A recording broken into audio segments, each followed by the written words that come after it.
40장 27절로 36절. 교독하겠습니다. 제가 먼저 읽고 여러분들이 읽으시고 마지막 절을 함께 읽도록 하겠습니다. 야곱아 어찌하여 내가 말하며 이스라엘아 내가 이르기를 내 길은 여호와께 숨겨졌으며 내 송사는 내 하나님에게서 벗어났다 난다 하느냐. 너희가 누구냐 듣지 못하느냐. 영원하신 하나님 여호와 땅끝까지 창조하신 자는 피곤치 아니하시며 곤비치 아니하시며 명철이 하나도 없으시며 피곤한 자에게는 능력을 주시며 무능한 자에게는 힘을 더하시나니 손으로 피곤하며 고민하며 당근하며 넘어지며 자빠지게 31절 오직 여호와를 낭만하는 자는 새 힘을 얻으리니 독수리에 날개 치며 올라가는 것이요 다른 어찌하여도 곤비하지 아니하고 걸어와도 피곤하지 아니하리라. 네. 이번에 집회에 제가 말씀을 준비하면서 연결을 하나님께서 이렇게 만들어 주시는, 그러니까 드라마로 말하면 연속 드라마, 단편으로 끝나는 드라마가 아니라 연속 드라마, 그런 하나님께서 주시는, 제게 주시는 감동이 또 그런 마음의 응답이 있었습니다. 어제 제가 저에게 준 하나님의 말씀을 선물로 드린다고 말씀을 드렸었는데, 여러분이 가지고 있는 말씀이 있는데 거기에 영역을 조금 확장시켜 나가자. 여러분의 말씀에 조금 더 이렇게 더하면 그만큼 축복의 영역도 넓어진다. 어제 우리 신앙의 기본, 본질은 거듭난 생명, 예수님의 부활의 생명, 그 생명인데 그 생명은 성장, 성숙이 기본이다. 성장하지 않는 생명은 그 자체가 이미 죽었다는 뜻이기 때문에 우리에게 이 성장, 성숙은 당연하게 따라올 결과이고, 하나님께서도 마치 부모가 자식에게 기대하듯이 농부가 씨 뿌리고 나서 그 씨앗에서 싹이 나오기를 기다리듯이 우리를 향하여 성장, 성숙을 기다리십니다. 그 말씀을 제가 드렸습니다.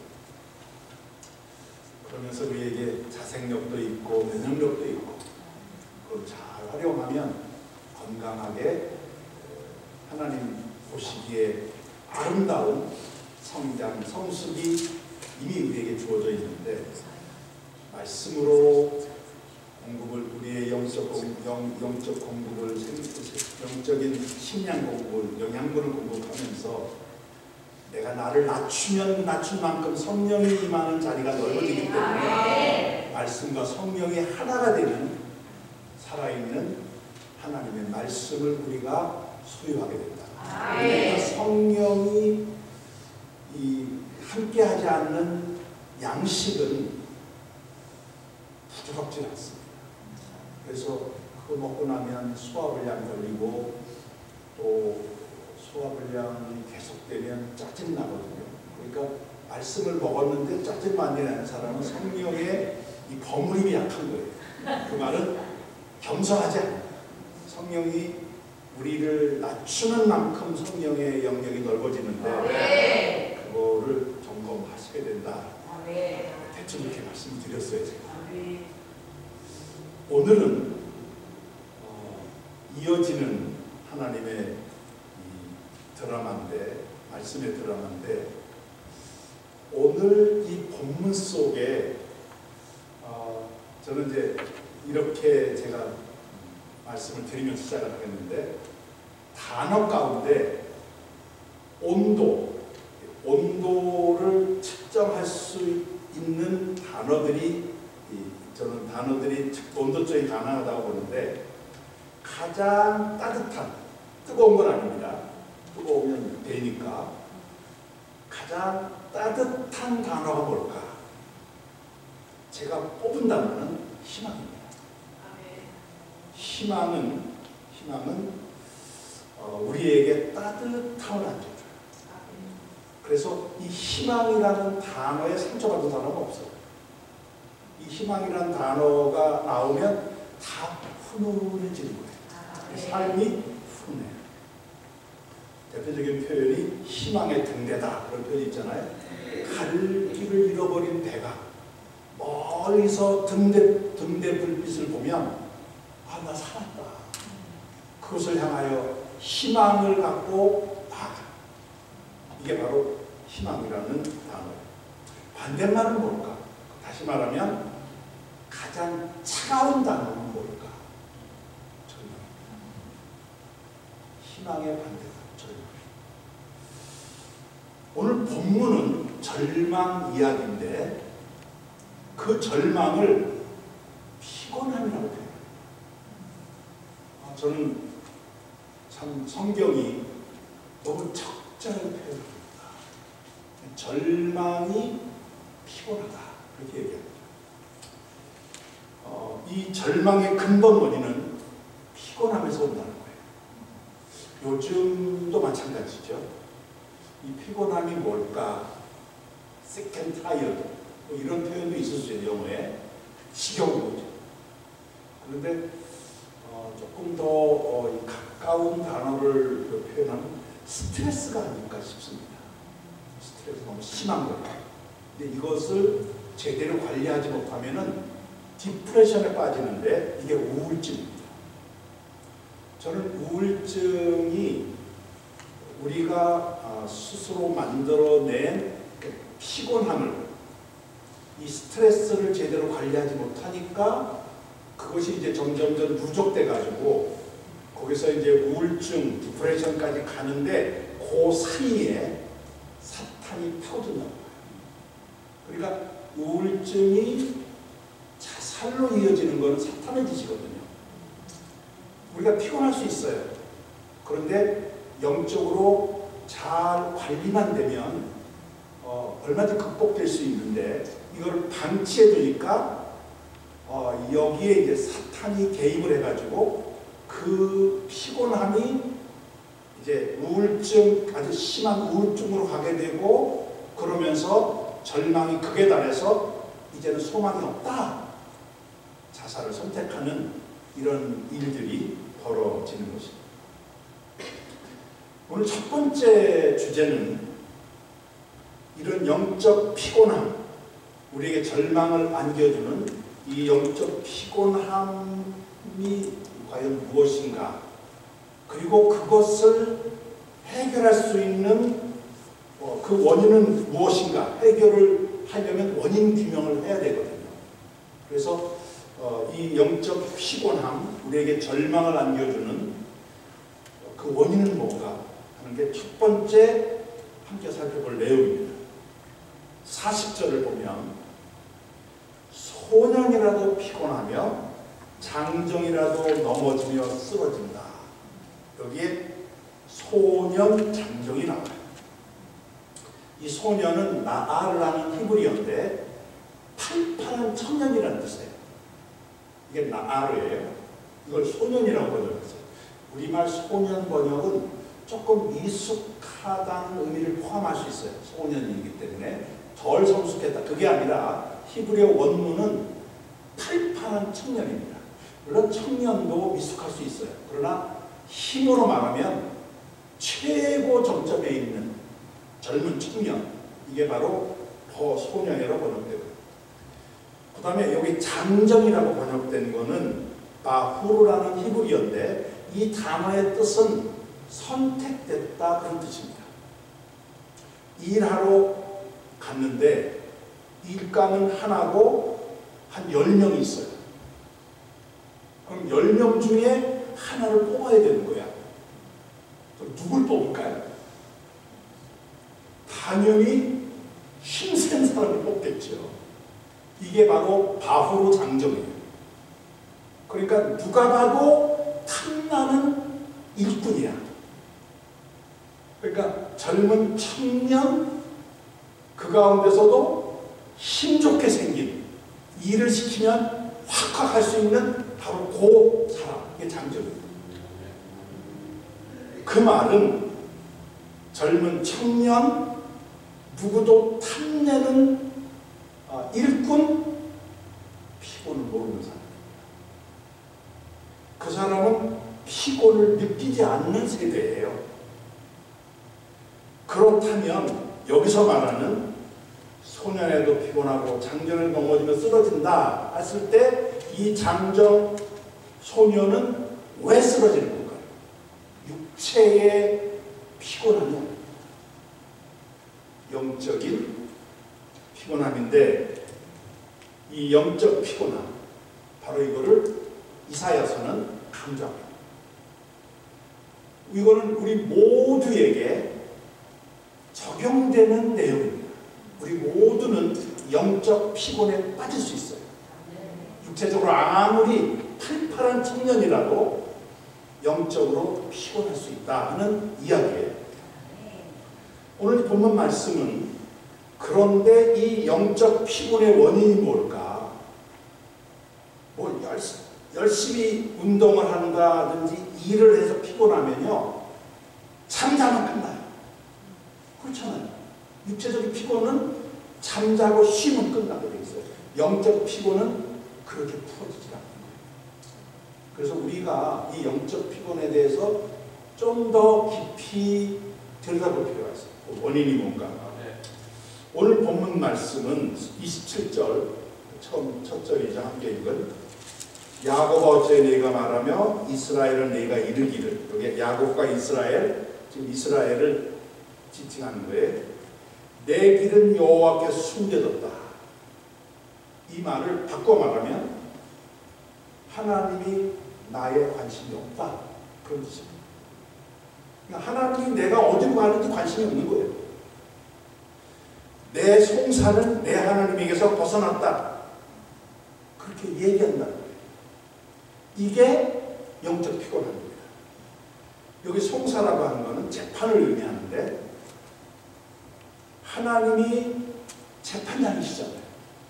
그런데 그 재판장이 내 이야기도 들어주지 않는 거예요. 그러니까 재판장한테 호소를 해야 되는데 호소할 상대도 없어진 거예요. 그러니까 답답한 거죠. 어디 가서 자기가 이런 일을 당해서 억울한데 억울함을 호소할 상대도 없어진 거예요. 내 억울함을 들어줄 그 하나님이 없는 그 자리에 내가 어디로 가는지 관심도 없고 내 억울함을 호소하려고 보니까 거기 계시지도 않아. 재판장이신데. 이게 바로 영적 피곤의 원인이라는 것입니다. 영적 피곤이 어디서 올까? 저는 이 말씀에서 정리하면 하나님에 대한 신뢰의 상식입니다. 하나님이 우리를 벗어날 수 없어요. 하나님 우리의 관심 안에 계실 수밖에 없어요. 우리를 하나님 관심 속에 우리를 그렇게 대우하시는 분인데, 우리가 그 하나님에 대한 신뢰를 잃어버리니까 하나님이 나를 지켜보는 것도 안 보이는 거예요. 하나님이 거기 계신데 내가 그분에게 내 억울함을 호소해야 되는데 하나님의 신뢰가 없으니까 안 보이는 거예요. 지금. 이 상황은 바벨론 포로 상황입니다. 바벨론 포로, 예루살렘과 성전이 파괴되고 바벨론으로 끌려가 있어요. 그 자체가 하나님이 숨어 계신 것처럼 보이는 거예요. 하나님이 살아계시다면 바벨론의 마르둑이 지배하는, 마르둑 신을 섬기는 바벨론에게 망할 수가 없잖아요. 그런데 이스라엘이 망해버린 거예요. 그리고 바벨론 다 포로로 끌려가 있어요. 하나님이 의심스러워요. 이게 진짜 하나님이 계신가? 예레미야가 70년을 견디면 하나님이 회복시켜 주신다. 분명히 예레미야 29장에 약속을 했어요. 하나님께서. 이제 그 70년이 거의 차가고 있는 거예요, 지금. 그러면 힘을 내서 기다려야 되잖아요. 근데 요 70년이 얼마 남아있지 않은 요 기간이 너무 힘든 거예요. 그러니까 스스로 자기를 포기하고 하나님에 대한 신뢰, 약속, 이게 믿어지지 않는 거예요. 영적 피곤, 이거는 하나님을 신뢰하지 못하는, 하나님에 대한 신뢰 부족에서 볼 수 있다. 우리는 여기서 한 가지 점검할 게 있습니다. 우리가 살아가는 삶의 여정은 우리가 생각하는 것만큼 쉽지는 않습니다. 왜 그러냐면 우리의 부족함도 있어요. 인간이 완벽한 사람 아무도 없습니다. 우리 스스로가 잘못 선택할 수 있고 잘못 판단할 수 있고, 그래서 우리가 잘못 판단에 의해서 어려움을 자초할 수 있어요. 특히 사업하는 분들 결정적인 때 생각을 어떻게 하느냐에 따라서 이게 왔다 갔다 하지 않습니까? 어떻게 해야 될까요? 기도해야 되겠죠. 근데 이 기도를 상실해버리면, 하나님에 대한 신뢰를 상실해버리면 기도 못하는 거예요. 그러니까 우리가 만들어낸 자초한 어려움도 있어요. 또 하나는 세상과 사탄이 우리 가만두지 않습니다. 욥도 사탄이 시험할 정도예요. 하나님 앞에 거짓 고발을 해가지고 욥이 저렇게 하나님을 잘 믿는 거는 당신이 촛불에서 그렇다. 공짜로 그렇게 잘 믿겠냐? 뭔가 하나님으로부터 받은 게 있으니까 그거 가지고 믿는 거다. 그러니까 하나님께서 마음대로 해봐라. 다 걷어가자.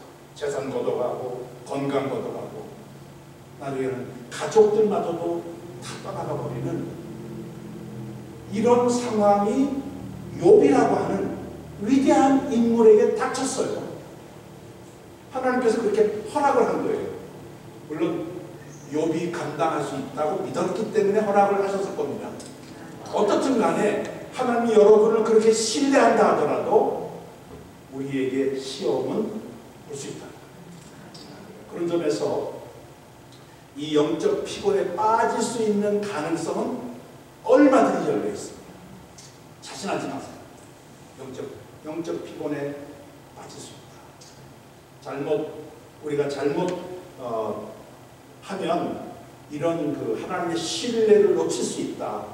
그렇기 때문에 날마다 새로워지기 위해서 자기를 점검할 필요가 여기에 있는 것입니다. 잠시 하나님은 역사의 무대 뒤로 물러나서서 나를 방치하는 것처럼 보이는데 바로 그런 어두운 터널을 통과해야 산을 넘어갈 수 있어요.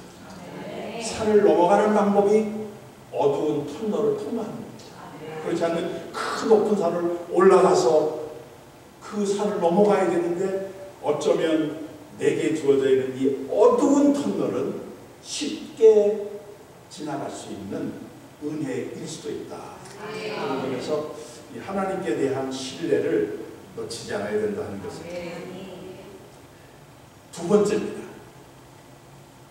이 절망, 영적 피곤을 극복하는 길은 뭘까? 다시 말하면 하나님 신뢰 회복의 길은 뭘까 하는 것입니다. 오늘 성경은 두 가지를 제시합니다. 하나는 하나님이 누구인지를 알아야 돼요.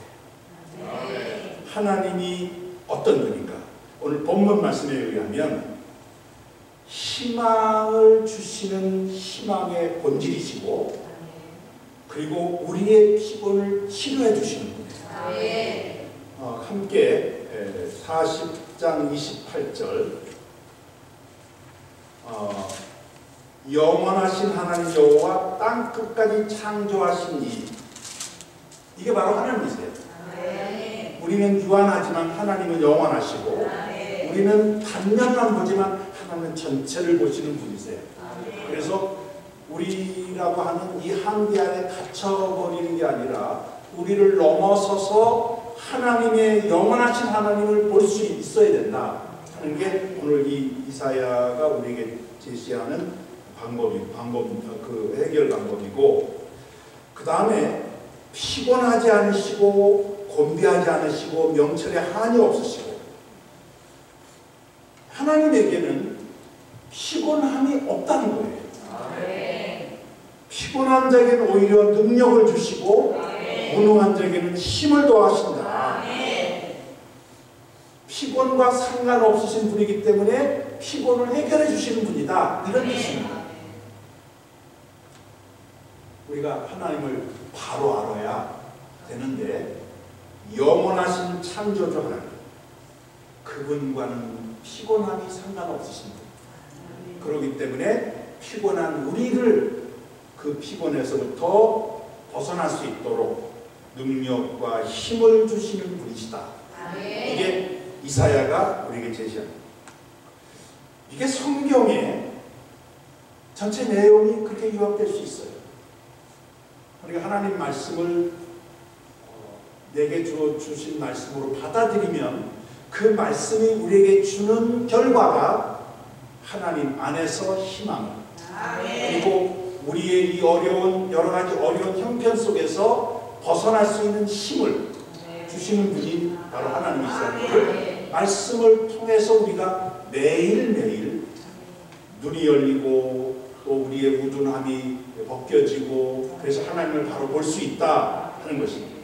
첫 번째 절망, 영적 피곤을 극복하는 길은 하나님을 바로 아는 것인데, 그 하나님은 하나님 말씀 속에 그 하나님이 누군가를 아주 정확하게, 그리고 어떤 상황 속에서도 우리에게 그런 절망을 벗어날 수 있는 힘을 주시는 분이다 하는 것을 성경은 우리에게 제시하고 있습니다. 두 번째는 그런 하나님을 앙망해야 합니다. 앙망이라는 단어가 나와요. 40장 31절입니다. 오직 여호와를 앙망하는 자 새 힘을 얻는다.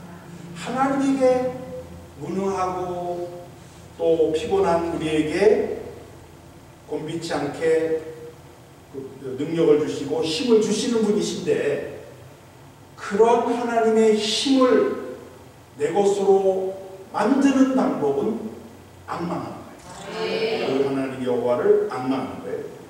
그러면서 독수리가 날개치며 올라간 같을 것이고 다른 박질에도 곤비치 않고 걸어가도 피곤치 않는다. 이렇게 이제 마지막 31절에서 말씀을 하고 있습니다. 여기에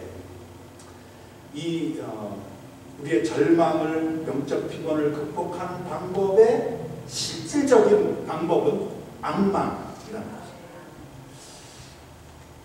앙망이 뭐냐? 이 앙망은 영어로 wait for, 아주 간절한 마음으로 바라는 것, 집중하여 기다리는 것, 그렇게 번역을 할 수가 있습니다. 근데 이 단어가 어디에서 나왔냐면은 카바라고 하는 동사에서 나왔는데, 이 카바가 이제 두 가지 단어를 제가 소개해 드릴 텐데, 같은 어원입니다. 같은 어원에서 카바가 앙망하다는 단어인데, 뜻인데, 그 카바와 같은 어원에서 나온 두 단어가 있어요. 하나가 티크바라는 단어예요. 티가 붙었어요, 앞에. 크바, 티크바. 이 티는 접두사예요. 이게 희망이라는 얘기예요. 그러니까 앙망이라는 말 속에 희망이라는 말이 들어있어요. 그러니까 하나님을 앙망하는 것 자체가 희망이라는 거예요. 카바, 티크바인데, 더 중요한 단어 하나 있습니다. 그 카브라고 하는 단어예요. 카바, 카브, 또 이게 같은 어원입니다. 근데 이 카브가 뭐냐 하면은 직선이라는 뜻이에요. 직선, 선이라는 뜻인데 이 선이라고 하는 거를 이렇게 저는 설명합니다. 점과 점이 있어요. 하나의 점은 나고 하나의 점은 하나님이세요. 근데 이 점이 그냥 있으면 따로 노는 거예요.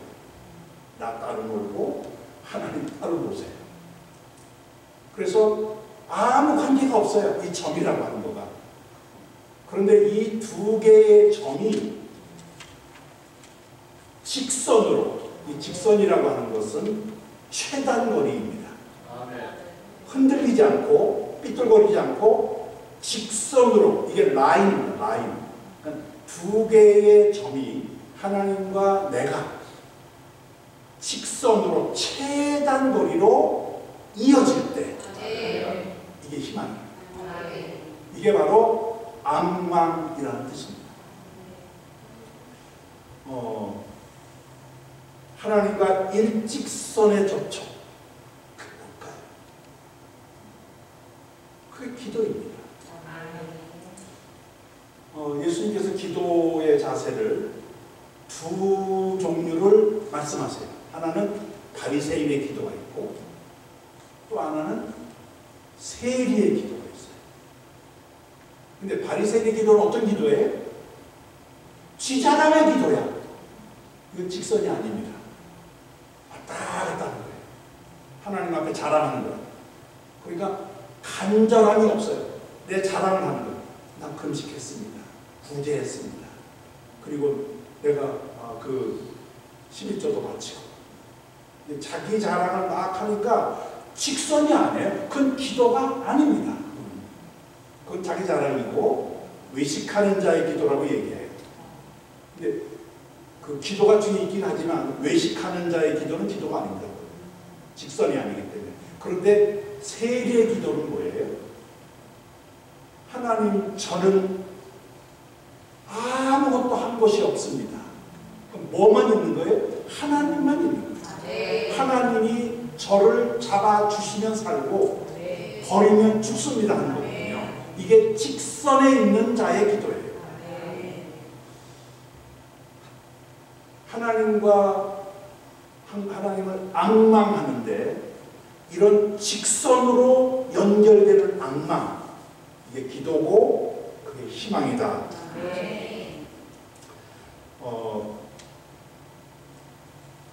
이 중간에 아무것도 없는 것 같지만 중간에 이 직선을 만들어주는 분이 계세요. 예수님이십니다. 요한복음 16장 24절은 지금까지는 너희가 내 이름으로 아무것도 구하지 아니하였는데 이제는 구하라. 우리에게 구하라고 하는 허락을 해주셨어요. 그러하면 받으리니 너희의 기쁨이 충만하다. 여기에 내 이름으로 하나님께 구하라고 허락을 해줬어요. 그러니까 우리의 기도는 예수님이 대신 기도해 줍니다. 내 이름으로 구하라고 했으니까. 근데 여기에서 구하라 그리하면 받으리니, 이 받는다는 데 너무 익숙해 있어요. 우리가. 그것도 중요하죠. 기도하면 받습니다. 응답받아요. 그런데 그 응답 전에 아니면 응답과 함께 어쩌면 응답보다 더 큰 응답이 있어요. 그게 너의 기쁨이 충만하다.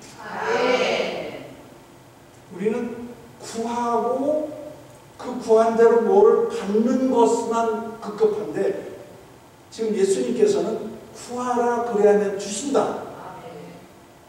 플러스해서 너의 기쁨이 충만하다. 이 기쁨이 충만한 이것이 영적 피곤의 회복이다. 그렇게 해석을 합니다. 기도가 여호와를 앙망하는 것이고 그 기도가 희망이 되는데, 희망이 되려면 하나님과 일직선으로 만나야 한다는 것입니다.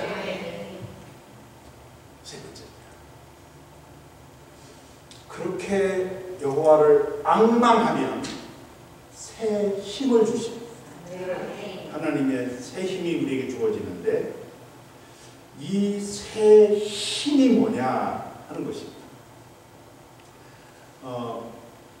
오늘 본문 말씀은 새 힘을 얻으리니 할 때 이 새 힘이라고 하는 요 단어가 어원적으로는 새 옷을 갈아입히신다 그런 뜻입니다. 왜 여기서 새 옷을 갈아입힌다고 했었을까? 옛날 시대의 옷이 굉장히 중요합니다. 왜냐하면 이 옷은 신분을 의미해요. 지금은 옷이 너무 흔해버렸어요. 그러니까 어디 가서도 뭐 옷을 마음대로 사 입어요. 근데 그 당시에는 옷이라고 하는 것은 평생 한 벌 갖고 사는 거예요. 그만큼 직조업이 어려울 때고 그래서 비싸고 그래서 옷을 하나 가지면은 그 옷을 평생 입고 사는 그런 때예요. 그런데 이 옷은 또 신분에 따라 옷이 달라. 제사장이 입는 옷이 다르고 왕이 입는 옷이 다르고 그래서 이 옷은 신분을 의미해요. 그러니까 새 옷을 새 힘을 준다는 말 속에 새 옷으로 갈아입힌다는 뜻은 신분 자체를 바꿔주신다. 그러니까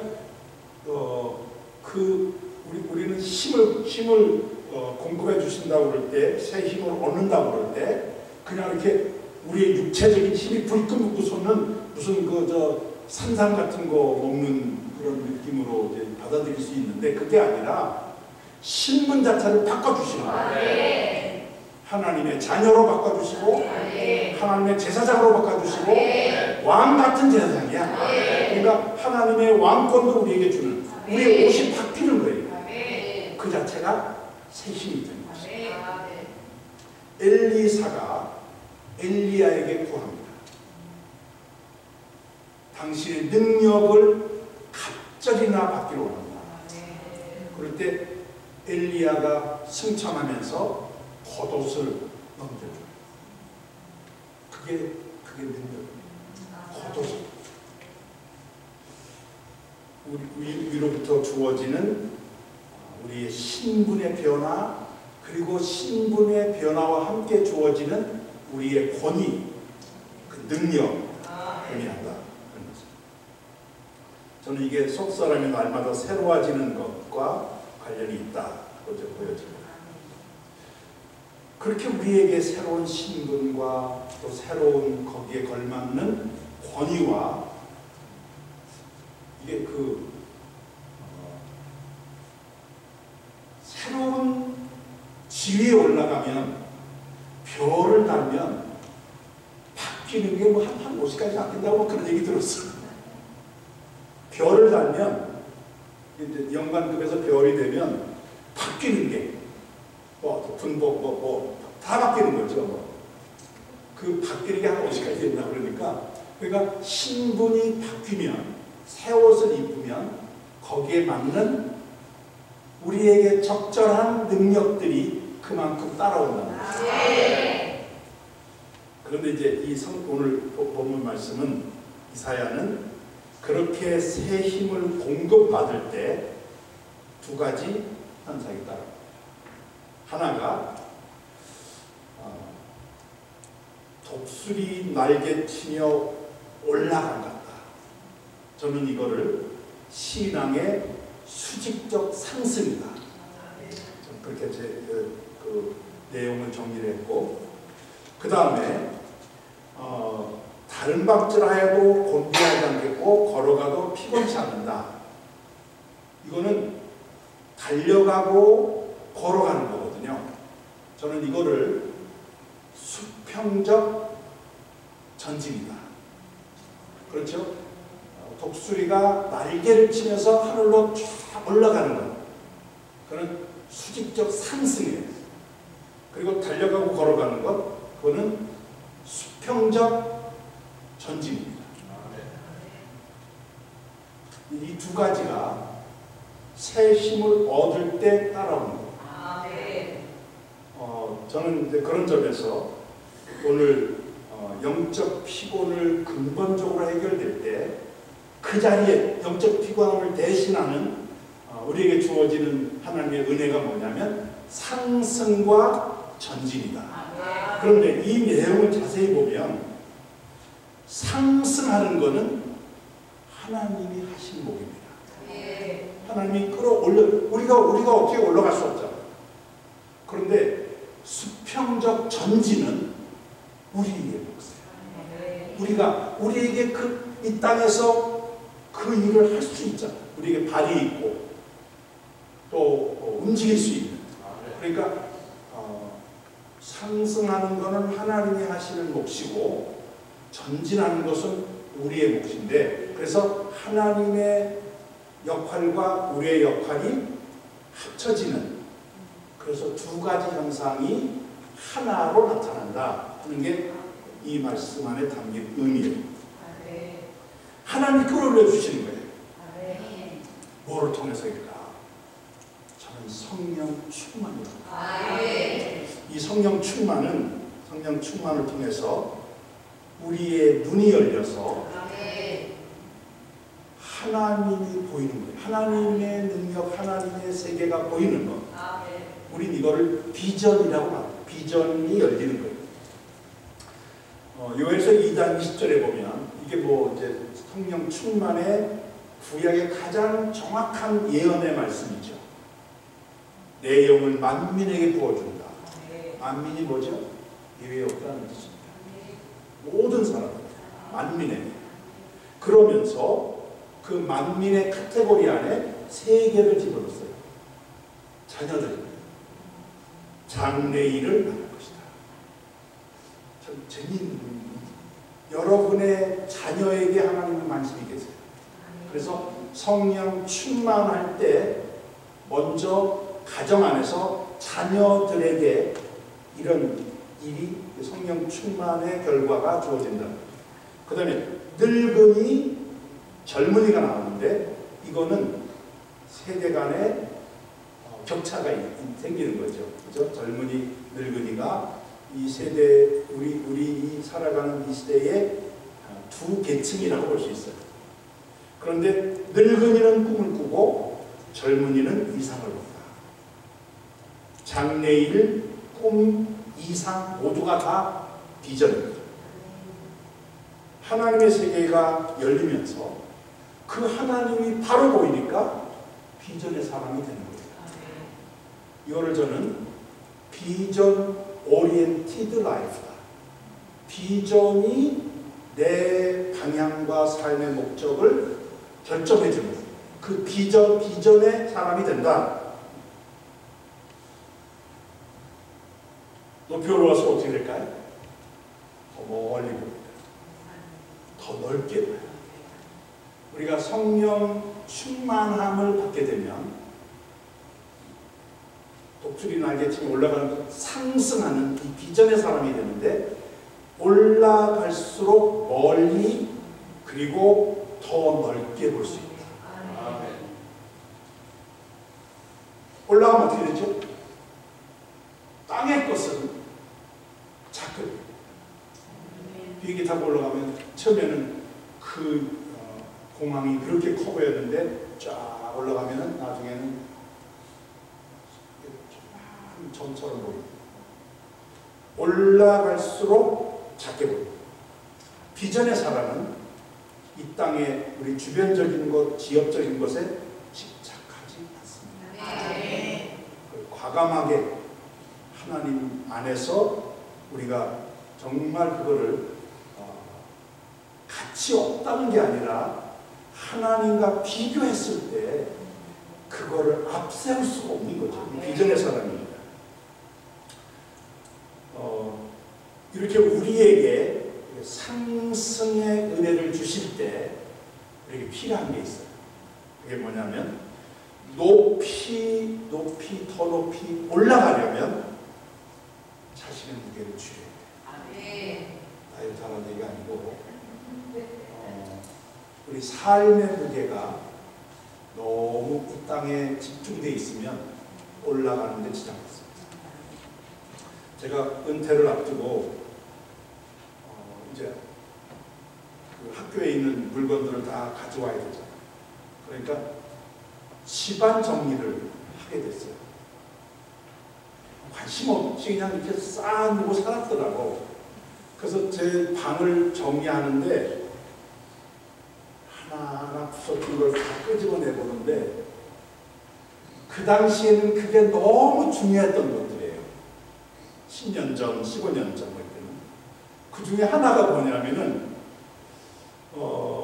컴퓨터에 연결하는 그 인터넷 연결할 때 쓰는 코드들입니다. 지금은 전부 무선으로 쓰잖아요. 옛날에는 그게 없으면 큰일 난 줄 알고 물건을 새로 사도 새로 주잖아요. 그 기계를 사면은 따라오는 부속품들이 있다고. 그러면 그거를 예전 쓰던 거를 잘 싸서 다 집어넣는 거예요. 지금 꺼내보니까 하나도 쓸모가 없어요. 그거를 다 정리해서 갖다 버리는데 버릴 때도 돈을 내야 되는. 제가 그런 서재 제 방 정리를 하면서 깨우친 게 있어요. 불필요한 것을 너무 많이 안고 살고 있구나. 그러니까 하나님 앞에 우리가 불필요한 것을 줄이는 만큼 높이 올라갈 수 있습니다. 아멘. 지난주에 이어령 교수의 인터뷰가 조선일보에 나왔어요. 혹시 보신 분 계신지 모르겠는데 이분이 지성의 대변인인데 우리 한국 지성의 대표자신데 그분이 지성에서 영성으로라고 하는 신앙의 새로운 변화를 경험하면서 자기 딸 이민아 목사의 영향이죠. 그래서 이 한국 대표적인 지성이 영성을 강조하는 기독교 관점으로 바뀐 분입니다. 근데 이분이 암에 걸렸어요. 그 인터뷰에서는 암 종류는 밝히질 않아요. 본인이 원하지 않기 때문인 것 같아요. 근데 이분이 암 항암 치료를 거부합니다. 그러니까 가서 이제 진찰하고 이제 암이라는 판정을 받고 그런 다음에 나는 항암 치료하지 않겠다 하고 담담하게 이제 죽음을 기다리는 거죠. 이런 이제 상황에서 인터뷰를 거절을 하다가 이게 마지막 인터뷰야 하고 마지막 인터뷰를 하셨어요. 한번 읽어보시면 그 인터넷에 올라 있거든요. 저는 우연하게 보게 됐는데 제가 꽤 긴데 그걸 끝일 수가 없었어요. 그 내용을. 그래서 마지막까지 쭉 읽었는데 저는 이제 그 마지막 정리를 하는 모습을 보여줬어요. 근데 인상적인 게 하나 있어요. 인터뷰를 하러 갔는데 서재에서 만나는데 그 기자가 쓴 글이에요. 그게. 그를 만난 그 서재 안에 책 한 권이 없다. 서가 한 칸도 없다. 이거예요. 그 책을 얼마나 많이 갖고 있겠어요. 그리고 그 서가를 뭐 가서 이제 어디 있겠죠 이제. 근데 그가 쓰는 그 인터뷰하는 그 자기 이제 다른데 책이 있겠지만 그 인터뷰한 서재에는 책이 하나도 없는 깨끗하게 정리된 벽에는 이제 녹색으로 벽을 했는데 거기에는 자기와 함께 그 나누었던 그 지인들 한국의 외국에 그분들이 보낸 편지 그 내용들이 이렇게 붙여져 있는. 제가 그거를 읽으면서 제가 제 서재 정리한 생각이 났어요. 심플 라이프 스타일이 기존의 사람의 편지죠. 왜냐하면 너무 많은 거를 가지고 있으면 이게 올라가기가 쉽지 않아요. 그러니까 나를 낮추는 거고 내 삶의 체중을 줄이는 이게 높이 올라가는 방법이다.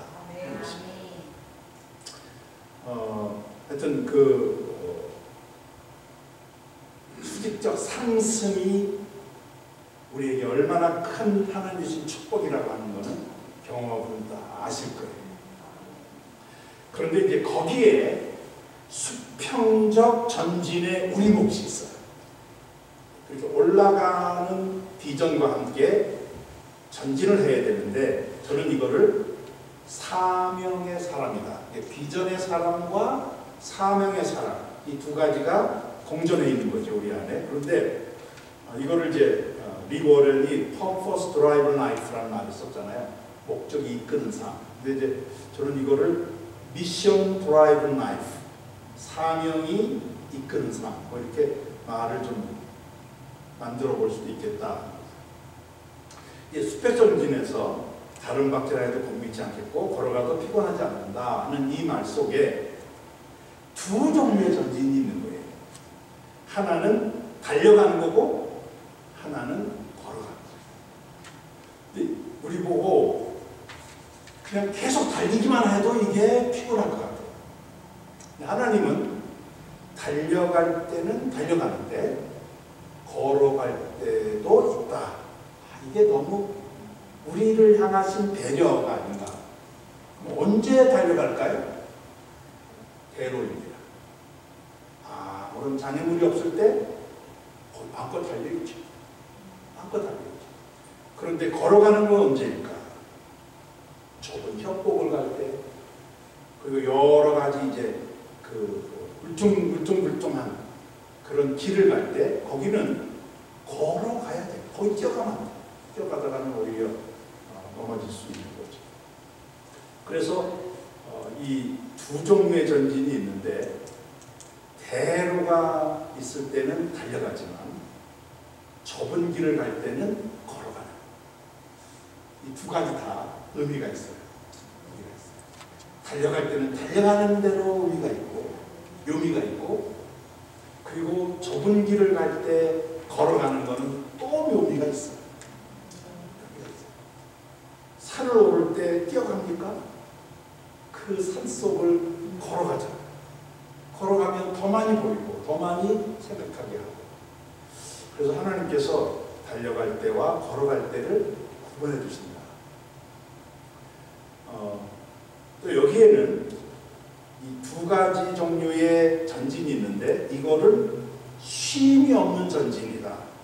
그러니까 대로가 있으면 뛰어가고 좁은 길을 갈 때는 걸어가는데 쉬지 말라. 쉬는 것은 없다 하는 것입니다. 그러고 보니까 출애굽하고 나서 하나님이 이스라엘 백성들을 인도할 때 쉼 없는 전진을 말씀하세요.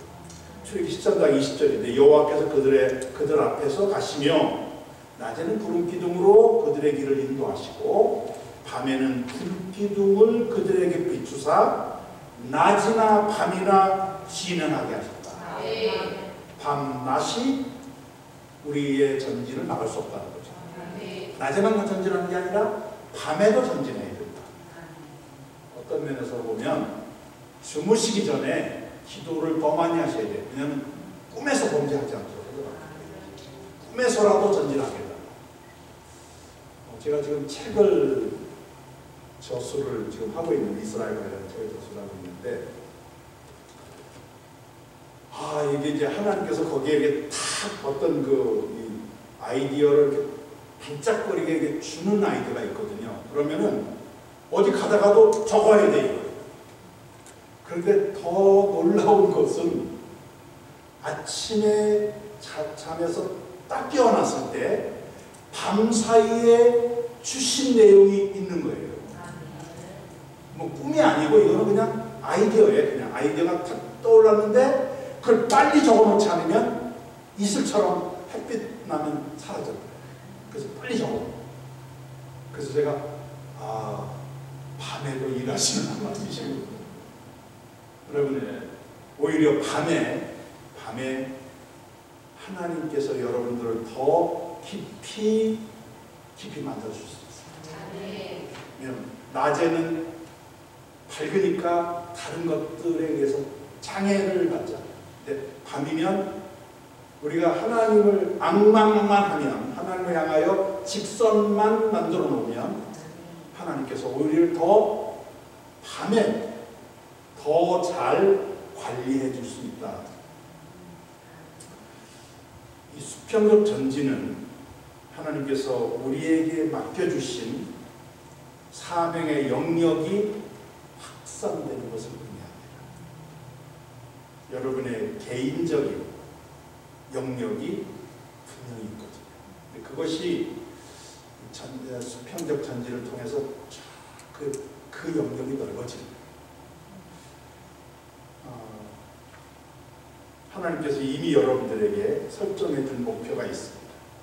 빌립보 3장 12절에 보면 바울이 적절한 말씀을 하세요. 내가 그리스도 예수께 잡힌 바 된 것을 잡으려고 달려간다. 달려가는 것보다 더 중요한 게 뭐예요? 예수님이 나를 잡아준, 나에게 맡겨준 그 목표를 향하여 그걸 잡으려고. 그러니까 지금 하나님이 앞서가면서 우리에게 그 목표를 딱 정해주셨는데 그걸 잡으려고 달려간다. 각자에게 준 하나님의 사명이 있습니다. 저는 똑같다고 생각하지 않아요. 평신도 입장에서, 목회자는 목회자 입장에서 각자의 은사 사명이 크기도 다르고 모양도 다르고 심지어는 종류도 다릅니다. 그러니까 우리가 다른 사람을 따라할 필요가 없이 내게 주어진 이 사명을 나의 것으로 받아들이면서 그래서 비교하지 말고 열등감 가질 필요 없어요. 내게 준 것 그 자체가 은혜다 하고 충성을 다하는 것입니다. 충성은 공통분모고 그 충성할 내용은 각자마다 다 다르다. 그 빌립보 2장 13절, 빌립보서에 아주 주옥 같은 말씀들이 많은데 거기 보면 함께 찾아보세요. 빌립보 2장 13절 함께 한번 읽어보겠습니다. 이 말씀을 읽으면 하나님과 내 역할이, 하나님의 몫과 내 몫이 이게 기막히게 연결되어 있다는 걸 느끼실 수 있습니다. 같이 시작합니다. 시작. 너희 안에 행하시는 하나님이시니 자기의 기쁘신 것을 위하여 너희에게 소원을 두고 행하게 하시리라. 자, 여기에서 처음 시작은 누가 하는 거예요? 하나님이 하신다고 했어요. 맨 끝에는 우리가 하는 거예요. 어떻게 한 절 안에 하나님이 행하시는 거하고 내가 행하는 게 모순이죠. 그러니까 하나님이 행하시면 하나님 끝까지 행하시는 건데 왜 마지막에 가서 우리가 한다고 해요?